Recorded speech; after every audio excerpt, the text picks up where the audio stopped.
Good evening, everyone. So, today I'll be teaching you botany, and our topic is sexual reproduction in flowering plants. Okay. So, in this chapter, we are going to learn about these are our key points. These are our key points, which is nothing but we are going to learn about flower. We are going to learn about pre-fertilization, and we are going to learn about double fertilization, post-fertilization, and apomixis and polyembryon. Okay, now let's start. Our first we have to know about the structure of normal flower. So this is our structure. In this, the main parts are nothing but anther and filament. This anther and filament are called as stamen, which is nothing but these are male male part of a flower. Now, as you can see, we have stigma, style, and ovary. These parts are called as carpel, and these parts are nothing. These parts are female parts in a flower. Now, petals, sepals, and receptacles. These are accessory parts. Means these parts are there for support to attract any other insects and all. Okay, but our major concern are stamen part and carpel part, the male and the female part. Now, first let us talk about endometrium. So what do you mean by endometrium? Here in endometrium we will be learning about all about male parts. So the what are the male parts? We already know what were the male parts: the anther and the filament. The anther and the filament. Now, filament. What is the filament? Filament is this long tube-like structure which is called as filament, also called as stalk. Now, the bulgy, the lobed part. This part is called as anther. This part is called as anther. Now, in anther, what is the actually role of this anther? In anther, the pollen grains which carries male gametes are produced, and these are coming out of anther, and this pollen grains will undergo pollination. Now, first let us talk about what do you mean by androecium. First, the long and the central stalk is called filament, as we learned. The long filament part, this is the anther, and this is the filament part. Okay. Now, the the terminal generally bilobed structure called anther. So the lobed, this is a bilobed structure. As you can see, there are two lobe structures. These are called as anther, bilobe. So that's why we have given the name called as bilobe. Now,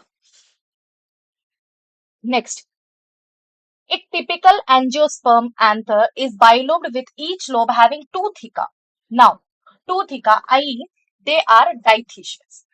Dithecous. They are dithecous. This dithecous we will learn like this. For example, if this is my anther part, and if I'm cutting it radially, okay. So what is the structure I'm going to get? The structure is like this. This is our structure. This is the structure. Okay. Now in this, what happens in every compartment or every side, we have a structure.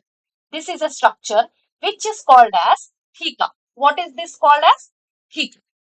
Now, in each lobe, how many theca we have? We have two thecas, 1 and 2. So that's the reason we are calling it as dithecous. Okay. Now, next one. The anther is four-side tetragonal. Obviously, four sides we have, right? 1, 2, 3, and 4. Right? Now, structure consisting of four microsporangia located at corners, two in each lobe. So, what is this structure called as? In this structure, what is present? What is present? We have microsporangia. We have microsporangia. Now, what is microsporangia? Microsporangia will be developing as pollen sac. What it will be developing? Pollen sac. Okay. Now, let us study about anther's structure in detail. Okay, so now here, this is, as I told you, if this is a bilobed structure, and if we cut it radially, so this is the structure we are going to see. So the outer layer, outermost layer is called as epidermis. Okay, the outermost layer is called as epidermis. Now, just below epidermis, what is the just below epidermis? What is the next layer? We call it as endothelium. We call it as endothelium. Okay. Now, next, what is our third layer? So our third layer is nothing but middle layer. We call it as middle layer. Okay. Now, just after middle layer, we have tapetum. What we have? Tapetum. Okay. So I can say this is epidermis, this is endothelium, and this is middle layer, and this part is tapetum. Okay. So that part is tapetum. Now, inside tapetum, we have one more cell. Those cells are called as sporogenous tissue, or we can also call it as sporogenous cell. I hope everyone are clear till here. Yes. Now, after this, so let we got to know all the layers. What are the layers present in the anther? Okay. Now, what are the roles of these tissues? What are the role of these layers? Let us study that in detail. Okay. Yes. Now, now, function of layers of anther. So, what are the functions? Now, it is generally surrounded by four walled layer, as we discussed. What were the layer? Epidermis, endothelium, middle layer, and tapetum. Okay. Now, the outer three layer. What were the outer three layer? Epidermis. What were the outer three layers? Three wall layer. These are epidermis. Next, it was endothelium and middle layer. So these are helpful for what? Protection. So the same points are written in NCRT as well. So what is the use? Use of these three layers? It is used for protection. Next, what is the other use? The other use is dehiscence. Means they are going to rupture, or they are going to break. They are going to break. Why they are going to break? See, this is an easy concept. Just think about this. If there are some layers, okay, just there are some layers, and inside, obviously, inside the spores are going to form. Now, obviously, the spores need to come out of the anther. Yes or no? Yeah. So to come out, what are the layers which are present, which this pollen grain needs to face? So that are nothing but these these layers are nothing but all these three layers, which are epidermis, endothelium, and middle layer. So obviously, if pollen grains wants to come out, they have to rupture this or break this layer to come out, right? So that is nothing but diheins. Now, of anther to release the pollen grain. So what were the innermost layer? The dark matter. Just as we have saw the dark layer. So that was tapetum. So what is the role of this tapetum?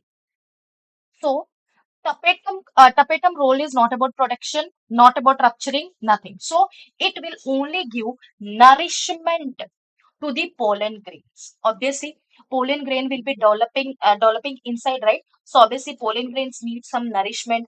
Pollen grain needs some hormones as well. It needs nourishment. It needs new minerals. It needs chemicals. So everything, these things will be given by who? This will be given by a pet. Okay. So how the tapetum looks? So the cell of tapetum possesses dense cytoplasm. They have dense cytoplasm and generally have more than one nucleus. So I can call them as dinucleated or even multinucleated. Yes or no? So we can call tapetum as dinucleated or multinucleated as well. Okay. Now, and young, a group of compactly arranged homogeneous cell called sporogenous tissue. So, where we can find the sporogenous tissue? These sporogenous tissue are occupied in the center. That means if these are the three layers, one, two, and three, and this is the tapetum, the dark matter. So, where I can find the sporogenous tissue inside, middle. Okay. So this, because from this sporogenous tissue only, what is going to come out? Pollen grain is going to come.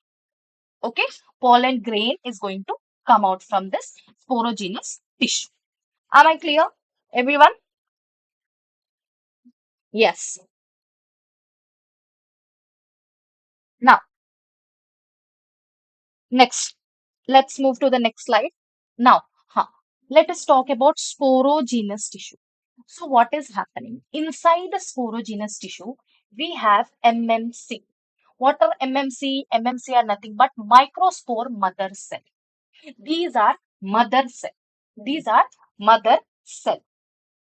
Now, what will happen to this mother cell? This mother cell will undergo meiosis. This cell will undergo meiosis.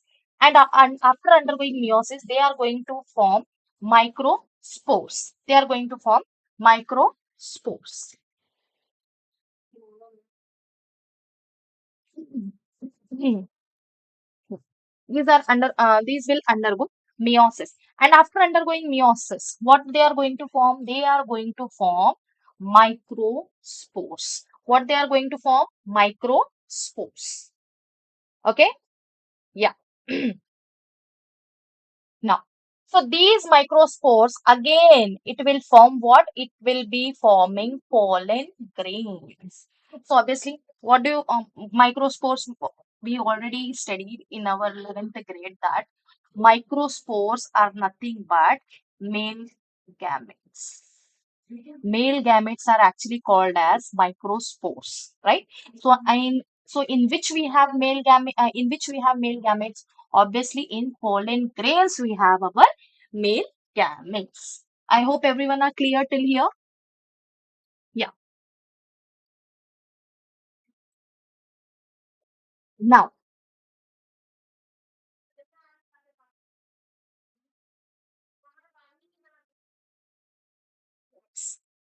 let's move forward now.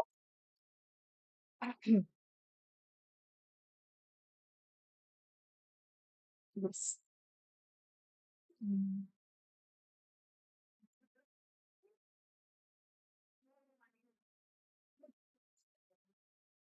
Yeah, and always remember this mother cell MMC is always in 2N condition. Then, as it is in 2N condition, it will undergo meiosis, that is nothing but reductional division. Then, this microspores will be in N condition. This will be in N condition. Okay? Yes. Next. Uh, yeah. Next. Let us move to next topic. Yeah. So, yeah. This is how the mother cell is forming microspores. Okay. Now, pollen grain formation and micro sporogenesis. Okay. Now, each one is a potential pollen or microspore mother cell. The process of formation of microspores from a pollen PMC through meiosis is called as microsporogenesis. Now, you can see here the first one.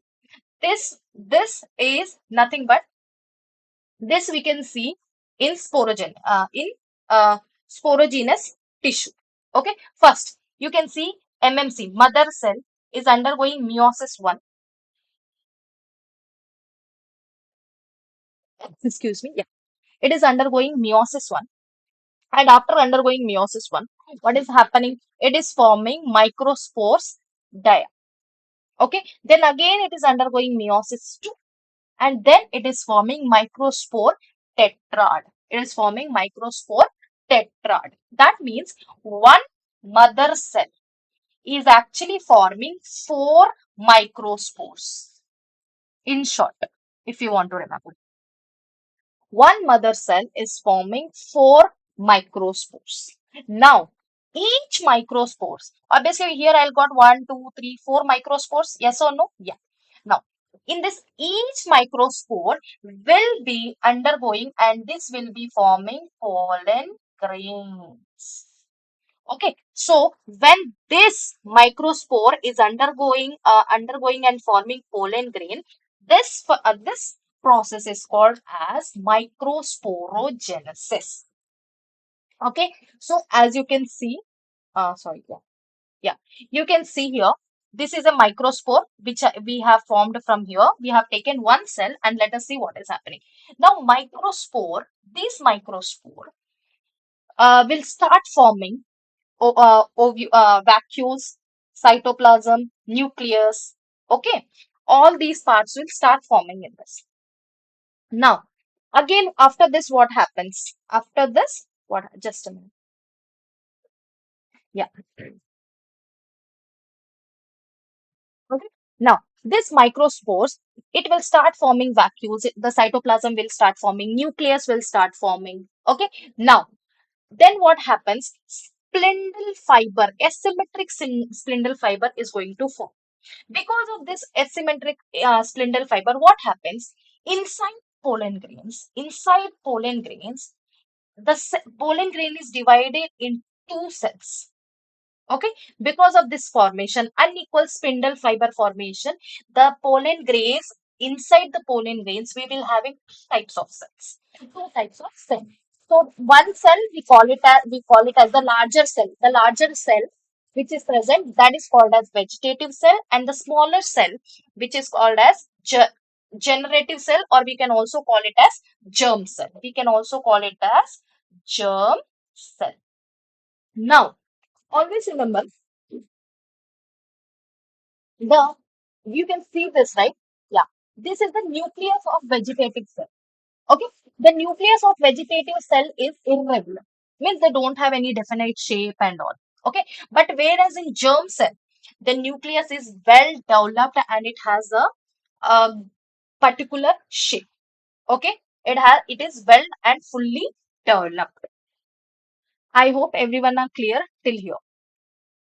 So, mother cell, one mother cell, they are forming four microspores, and these four microspores are going to form one pollen grain. That means, can I say from one microspore mother cell, I can get four pollen grains. Yeah, that's it. Okay, so this is about the sporogenesis. Okay, now,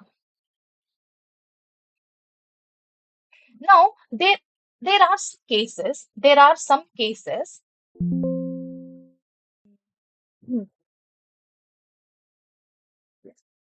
Now,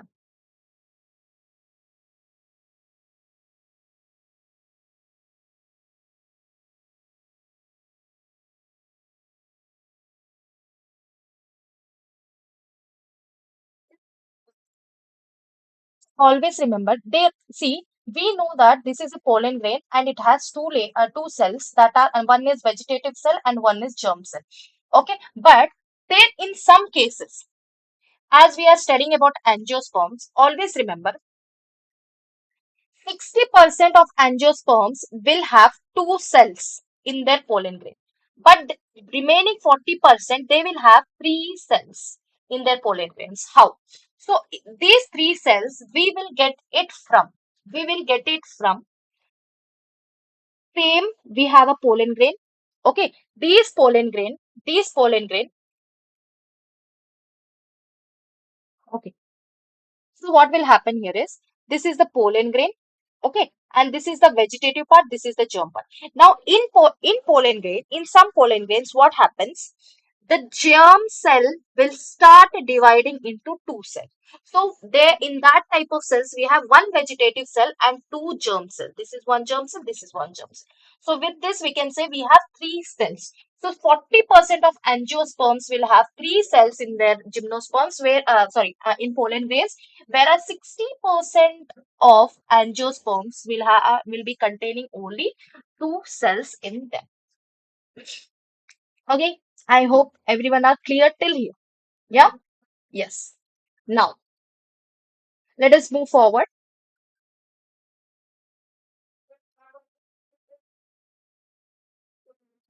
Now let us talk about pollen grain. Now we know from anther, in anther we have layers. That layers will be helping for the protection and gives nourishment to the pollen grain. Now, what is which tissue is helping in the pollen grain formation? That is nothing but sporogenous tissue.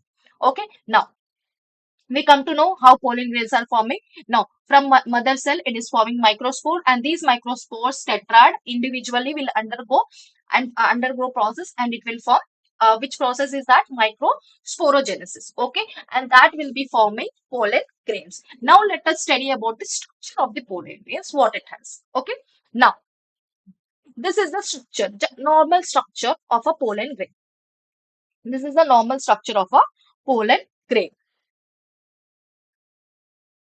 Yes, this is the structure of a normal pollen grain. So these pollen grains is made up of two things, intine and exine. You can see the outer layer, the dark green color part. Yes, these are exine, the outer part. And you can see this part, greenish part, these are intine, inner part. Now, always remember, always remember, exines are made up of sporopollenin. Okay, sporopollenin. This is made up of sporopollenin. That's why these sporopollenins are very hard in nature. Very hard in nature. That means these sporopollenin will make this pollen grain so hard. Means we can say it will make it so resistant towards many stress. Stress, for example, in very high temperature with very high chemicals and all. Okay. Now these are now this sporopollenin is it is not continuous. Why it is not continuous? Can you see this part? This part. You can see this is exine and this is present on exine. So there are some spaces. There are some pores we can see. Pores which is present in exine. So these pores are called as what? These pores are called as germ. See, these pores are called as germ pore. Now let us talk about intine. Intines are made up of intines are made up of pectocellulosis. Okay, these are made up of pectocellulosis. Now, the these will allow all the nutrients, all the chemicals to get to be transferred. Okay, so it is not so hard. Okay, now and it is continuous. So there is no space on any pores present on any of the intine. Okay, now what germ pore? So what is the condition of germ pore? We already know. It is present on exine, and exine contain what? Sporopollenin. So obviously where sporopollenin is not present, there we can we say that germ pore is present. So I can say in germ pore what is happening? Sporopollenin is absent. What is absent? Sporopollenin is completely absent in germ pore area. Okay, now it is very simple, right? Why we have germ pore? Obviously pollen grain contains what? They contains all the gametes in the sense two cells which are generative cells and vegetative nucleus, all the male gametes. Obviously, these male gametes need to be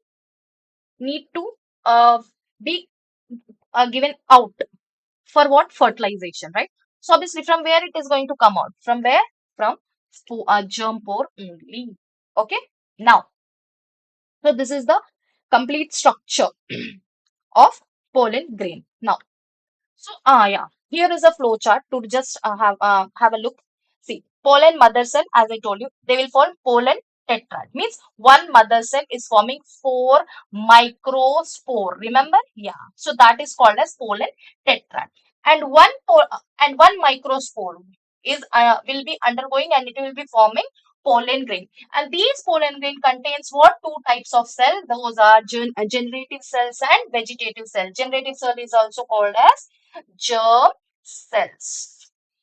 Okay, that is also called as germ cells. This is a flow chart. So you can just to remember quick revision, you can just remember this. Okay, next. Yeah. Now, this is the theory.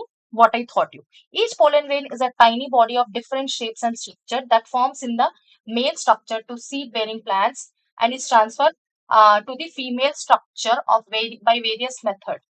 Okay. Now, pollen is produced by anther. We already know. It is produced by what? Anther of the stamen in a flower.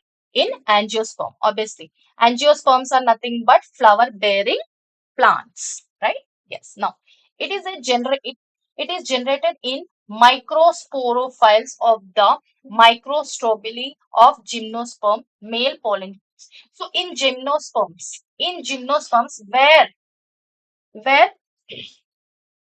this pollen can be pollens are produced in microsporophiles of the microstrobili. Okay, pollen is a mass of microspore found in seed plants that appears as a dust, fine dust. Obviously, whenever you touch any flower, obviously some dusty type particle will be stick to your hand. So, what do you think? What is that? It is nothing but pollen grains. Okay, now one or more vegetative cell along with a reproductive cell makes up pollen. They will make pollen. Okay, now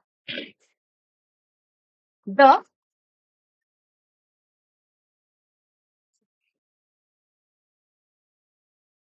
next. Okay, let's move next one. The vegetative cell generates the pollen tube that expands to meet the unfertilized ovule in angiosperm and certain gymnosperm, and reproductive cell is the source of sperm. Okay, so reproductive cell is nothing but here the germ cell part, the germ cell. Okay, so the germ cell will be the source of sperm, whereas vegetative cell generates what? Pollen tube. It will develop what? Pollen tube. Now, there are three parts of pollen grains. What are the three parts of pollen grains? The middle cytoplasmic portion, the inner, the intine, and the outer layer, which is called as exine. Just now we have learned exine, intine, and we have a cytoplasmic. Okay. Now, the intine is made up of cellulose and or hemicellulose. So, the intine part is made up of what? Hemicellulose or cellulose. Okay. Now, the exine, the outermost layer, is extremely resistant. Okay. Now, it is unaffected by extreme heat. As I told you, it is very hard. It is made up of what? Sporopollenin. Okay. So that's the reason. That's the reason it can exerts it, or else it can bear high stress such as high temperature, high chemical, high acidic condition or basic condition, anything. Okay. Now the pollen grain internal section are easily broken down, whereas the exine layer and the hence the pollen grains generally form is easily preserved in various type of sediments. The quality of preservation varies depending on environment. Now here what they want to say, as the outer part, as the outer part is made up of sporopollenin and it is very hard and it can face or it is resistant towards high temperature, high acidity, high chemicals. So that is the reason pollen grains can be preserved for long period. Okay, we can preserve it. We can preserve it. Next. So what is the, so if I'm telling I can preserve pollen grain, that means do all the pollen grains can be preserved for a long time? No. So the period of pollen grain remain viable is highly variable and to some extent depends on the prevailing temperature and humidity. So what is the major component which is affecting the viability of viability of pollen grain? Temperature and humidity. मतलब यहाँ पर means we can say viable. Viable means what they want to say. See, obviously pollen grain is formed, it has to come out of the flower, right? Now, when it is coming out of the flower, obviously it has to meet the female part. Yes or no? The pistil part or the carpel part. Yes or no? So it has to meet the pistil. Now, how long it is viable means how long it is effective, so that until this time, this is its stable time. After this, if it is attaching to the pistil part, it is not going to fertile. So that is nothing but okay, so that's why in some cereals such as rice, wheat, and pollen, they will lose viability within 30 minutes. Means within 30 minutes, they have to fuse with female gamete. That's it. If it is more than 30 minutes, then the pollen is wasted. The pollen is wasted, or it will lose its viability. It is not going to fertile the flower, or the it is not going to fertile. Now, so there are some other examples. Okay, in some plants, in some species, it can valid till months also. Okay, leguminous, okay, soleaminous, or in all these type of plants, it can be sustained for months. Okay, you may have here the storing. Yeah, so obviously, if this spores, or else if these pollen grains are made up of very hard components and all, so obviously we can easily preserve them, right? We can preserve them. So this preservation is possible for pollen grains of large species for years. So in what is the liquid we are actually using to preserve this? That is nothing but liquid nitrogen. Liquid nitrogen. We will be using liquid nitrogen. So at how many degrees? What is the temperature? 1 minus 196 degrees Celsius. Okay. So there we can keep it. Okay, now, so such stored pollen grains, we can keep them in where we can keep them in seed banks, or in crop breeds. We can for in crop breeding programs. If you want to breed, example, we want any particular type of trade of plants. So there we can keep it. We can preserve this pollen grains, and from that we can use it. Now, so these are the key points. Like, if the pollen grain availability is more, so we can preserve them and we can use it for our further use in future use. Okay. Now, next point. What is our next point? So this is about the pollen grains. We have studied about all the we have studied about complete anther, structure of anther, how anther is producing pollen grains, what is the structure of pollen grains, and how it is useful, and how we can store them. Okay. I want to add one more point here, that the pollen grains can be taken. They can be consumed. They can be consumed. So what are the products? We can make some products which can be consumed. So what are the products? We can make many tablets, syrups. Okay, syrups with the use of this pollen grains. Okay, now, yeah. What is our next point? Our next topic. Our next topic is pistil, megasporangium, and embryo cell. Matlab, we will be studying about female part, female part of the flower. So this is the general. This is the um. Okay. This is a general structure of a female part. So what it contains? It contains a stigma. Okay, the top part is called a stigma, a pipe, or else we can say a hollow cylinder-like structure. Elongated structure is called a style, and this bulgy part in the basal region is called as ovary, and inside ovary, what we have? Ovule.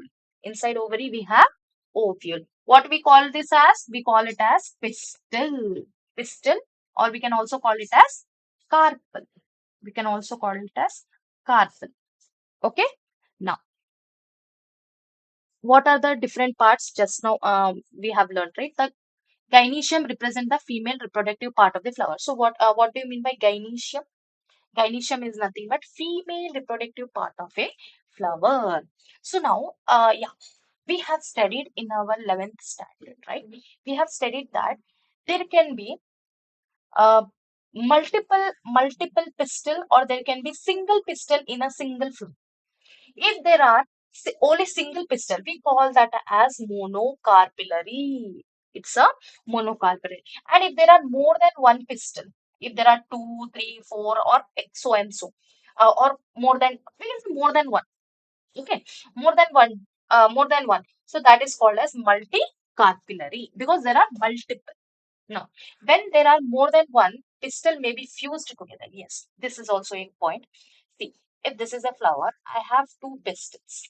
Okay, there are chances that these two pistils can be attached or can be individual.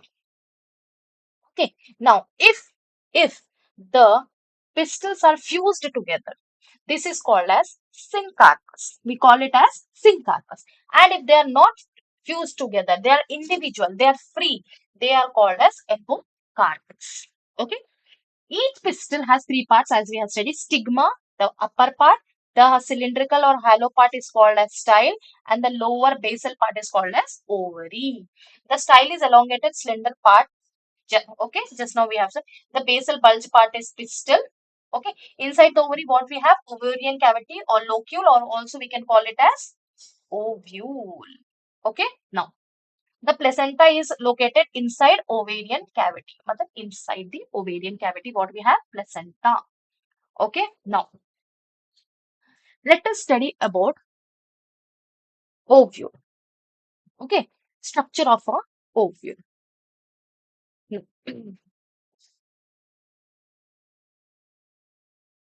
So as you can see, this okay, this part and this part.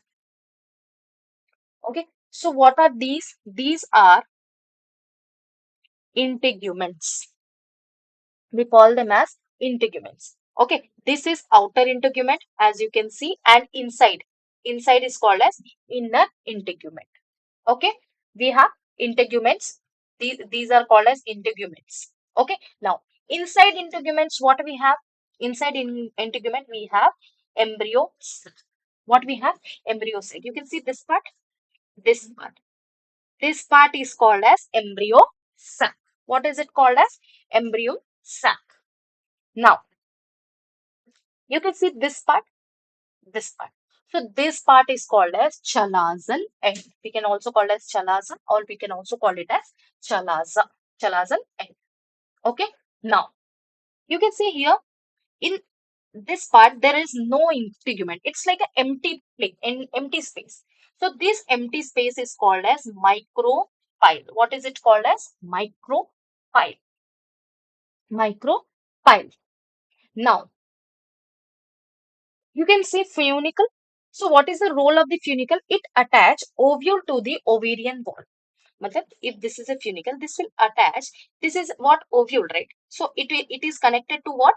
This ovule is present inside the ovary. So this funicle will help attach the ovule to the ovary walls of the ovary.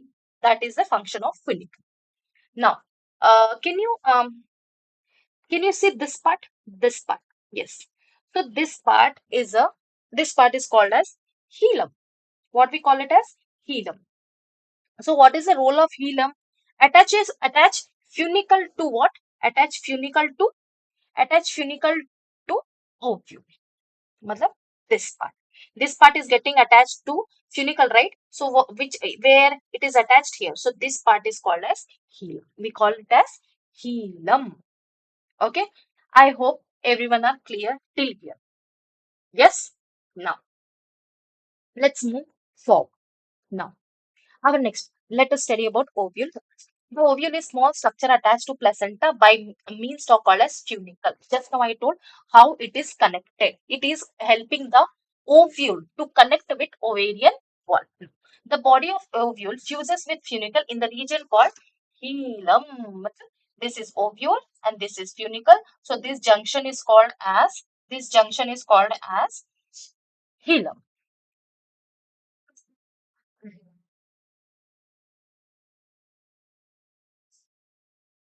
Hmm. Next, each ovule has one or two protective envelopes. Each ovule has called as integument. The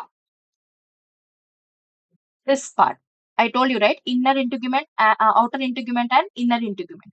So these are protective envelopes. Okay, integuments encircle. Integument encircles the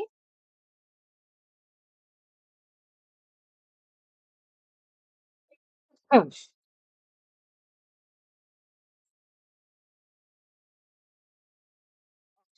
Integument encircles the nucellus except at the tip where the small opening called as micropyle. Just now I told you there is no integument surrounding. So that part, the missing part, that is called as micropyle. And the opposite of micropyle is called as chalazal. Chalaza or chalazal end. Okay. Now, always remember, if anyone asks you what is the base part of the ovule, you have to say chalazal. Chalaza. Chalaza is the base part of an ovule. Okay. Yes. Next. Next comes megasporangium ovule parts. Next, let us continue. Enclosed,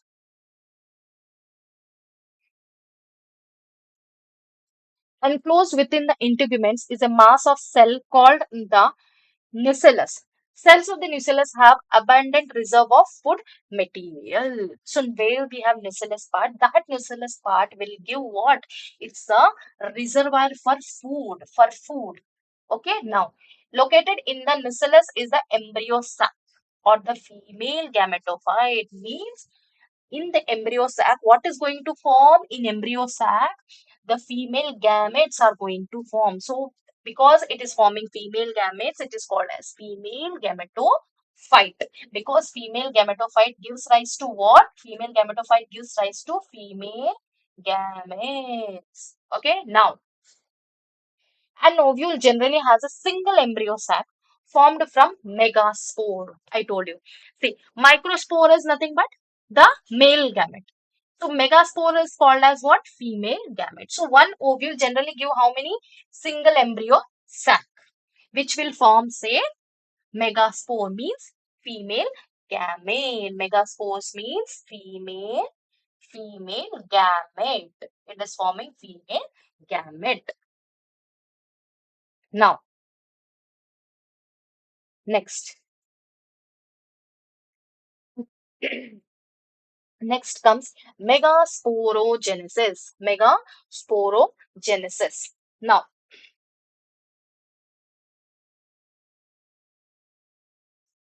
in megasporogenesis, what is megasporogenesis? The process of formation of megaspores from megaspore mother cell is called as megasporogenesis. Matlab, from megaspore mother cell, if what is forming? Megaspore means female gamete. This is called as megasporogenesis. Ovule generally differentiate a single megaspore mother cell (MMC) in the micropyle region of the nucleus. It is large cell containing dense cytoplasm and a prominent nucleus. The MMC undergo meiotic division. It will again undergo what? Meiotic division. Matlab, what is happening here? The ovules will generally, there are ovules, right? So these ovules will form what? These ovules will form megaspore mother cell. Okay. Now these megaspore mother cell will undergo meiotic division and it will form what? It, here is our diagrammatic representation. See, mother cell, we have microspore mother cell. It will undergo division. It will divide and it will form microspores. Okay. It will form microspores. Now, now, here, please don't see this. Look at the B. Okay, now mother cell is there, right? It is undergoing differentiation. Okay, female meiosis. So after this, what is happening? First, we have functional megaspore. Then we have generated megaspores. Okay, so how many spores we have in total now? 1, 2, 3.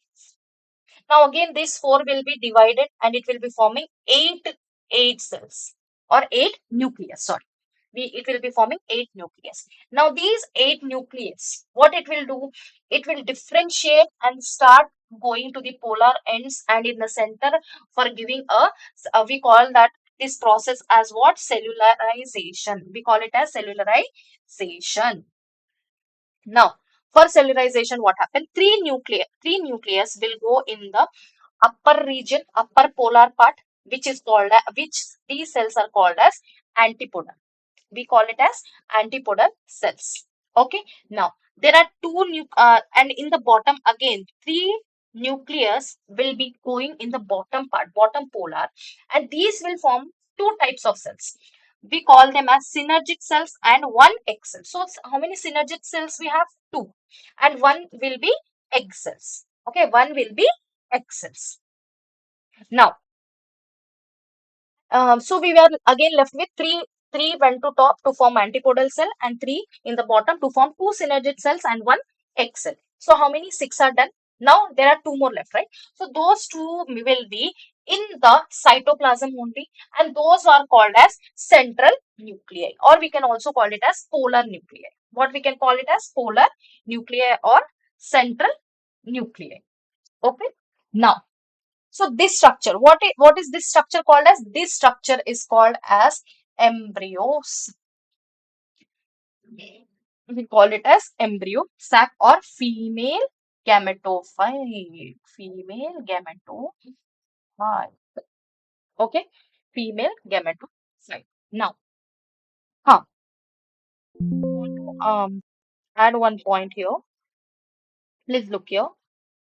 Yeah, you can see the synergid cell, right? So there is a structure present on this synergid cells. Finger ejection, finger type ejection, little ejections. Okay, those are called as filiform apparatus. We call it as filiform apparatus, and these are only present in the synergid cells. Okay, so what is the role of this filiform apparatus? They will guide the pollen tube. They will guide the pollen tube. Okay, now um, synergies will help in the they will help in the what guiding. Okay, I hope till here everyone are clear. Yes, first mega mother spool, it will be forming two cells, then this two cells will be forming four, from four again it will be forming eight cells, and again these eight cells will get differentiation, but we call this process as cellularization. Okay, next. So here megasporogenesis, the formation of megaspores from the megaspore mother cell is called as what? Megasporogenesis. Yes, we know this. Now, so this is the female. We learnt about the female part. Means we have learnt about the what? Gynecium. Now, next comes we have learnt about andrecium. We have learned about gynecium. Now, what is our next part? Pollination. What is our next part? Pollination. So, what is a pollination? The mechanism to achieve this objective, transfer of pollen grains to the stigma of a pistil, is termed as pollination. But here, please always remember, only transfer of pollen grains to the pistil is called as pollen grain. Here, I am not telling any fertilization is happening. I am not telling the male gametes have met the female gametes. No, just the process, the pollen grains keeping is landing on the what? Stamen part. Okay, stamen part. So that is called sorry, stigma part is called as what? Is called as pollination. Now, flowering plants have evolved an amazing array of adaptation to achieve pollination. Okay, so obviously, see, flowers, they don't have any hands or legs to move, right? But they have to pollinate, because without pollination, there will be no fertilization. If there is no fertilization, we are not going to get any fruits or any vegetables, right? So they will be. So what flower are doing? They are having some particular adaptations. They have adapted some features. They have modified themselves for what? For pollination. They will use external agents. They will use external agents to achieve pollination. Okay. Now there are there are three types of pollination. Mainly there are three types of pollination: autogamy, geitonogamy, and xenogamy. So what do you mean? What do you mean by autogamy?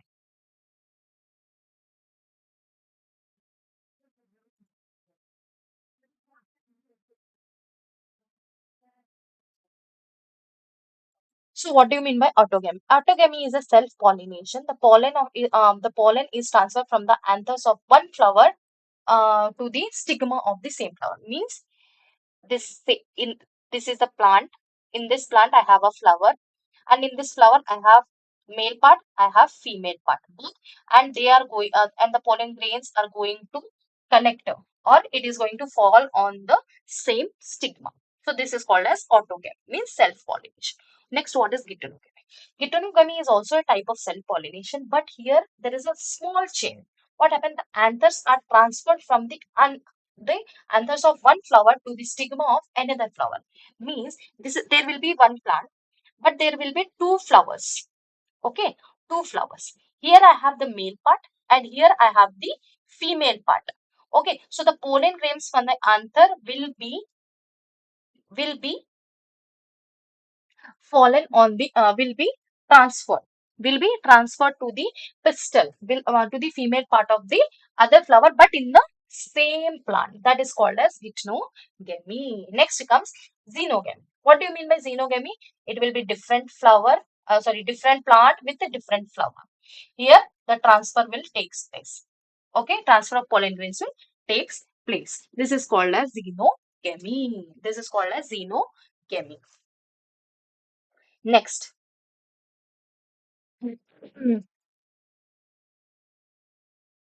Okay. Next, what are the conditions of this? What are the conditions of self-pollination? Means there should be particular parameters, that these parameters should be there for the self-pollination. If there are no such parameters, self-pollination will not take place. So what is the first one? First one is flowers should be bisexual. Flower and plant, we can also say plant should be bisexual. Plants for what? Gittonogamy. Because in this what happens, same plant but different flower. Matlab, in one plant I have male and female, so I can say bisexual plant. I as well as if they have bisexual flowers, the self pollination can takes place. Next comes, what is the other condition? Other condition is homogamy.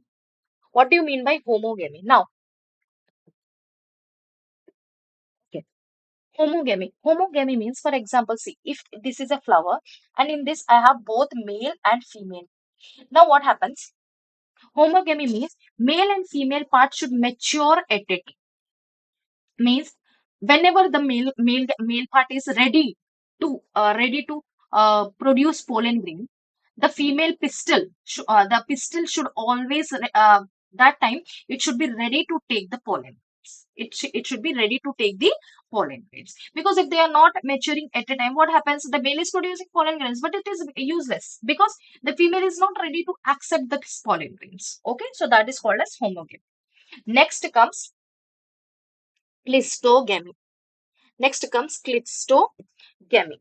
Next, clistogamy means flower which never opens. Means if this is a flower, for example, and this flower, it never opening it is never blooming. I can say blossom. We say it is not going to bloom, blossom. So if it is not blooming, what happened? It is completely closed. So obviously there are no chances of other pollen grains to come and contact with this pistil of this flower.